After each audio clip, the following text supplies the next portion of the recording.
నమస్తే అండి. నా పేరు రాధిక.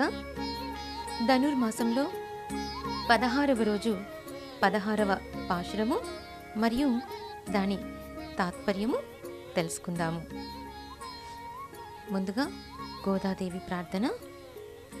నీలాత్తు తుంగస్తనగిరితటీ సుప్తముద్బోధ్య కృష్ణం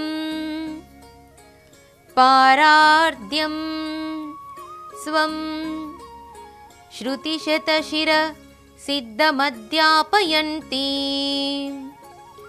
స్వోచ్ఛిష్టాయాం స్రజినీగళితం యా బలాత్కృత్య భుజ్గై గోదా తస్యై నమ ఇదమిదం భూయ ఏవాస్తు భూయః.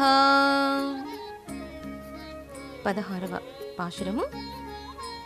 నాయగణాయ్ నింద్ర నందగోపనుడయ కోయిల్ కాப்பாణే கொடித்தோன்றும் தோரணவாசல் காப்பானே மணிக்கதவம் தாழ்த்திரவாய் ஆயர் சிறுமியரோ முக்கு அரைப்பறை மாயன் மணிவண்ணன் நென்னளேவாய்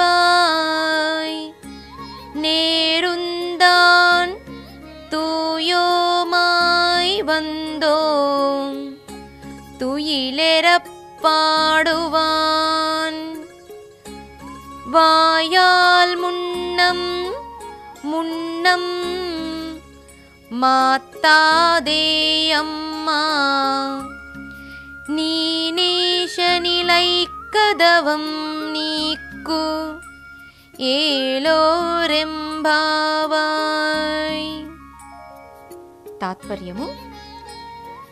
అందరికీ నాయకుడైన నందగోపబాలుని ప్రాసాదమును అంటే భవనాన్ని రక్షించేవాడా, ఓ ద్వారపాలక మమ్ము విడువుము.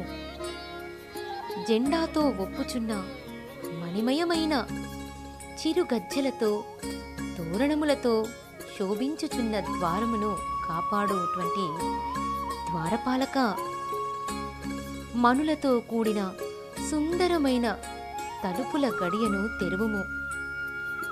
గోపబాలికలమగు మాకు ఆ మాయావియు మణివర్ణుడును అయిన ఆ శ్రీకృష్ణ పరమాత్మ ధ్వనిచే వర అను వాద్యమును ఇచ్చేదనని నిన్ననే మాట ఇచ్చెను. మేము ఏం వేరే ప్రయోజనాలకు కాంక్షించి అంటే ఇంకా ఏదో కావాలని ఆశించి వచ్చిన వారం కాదు. పరిశుద్ధ భావంతో నిర్మలమైన మనసుతో గోపికలమంతా శుభ్రంగా స్నానాలు చేసి చక్కగా అలంకరించుకొని వచ్చాము. ఆ నందగోపబాలునికి సుప్రభాతం పాడి మేలుకొలుపుటకు గానం చేయడానికి వచ్చాము. నువ్వు ముందుగానే కాదు కూడదు అంటూ అడ్డగింపకు. ఓ ద్వారపాలక మమ్ములను లోపలికి విడువుము.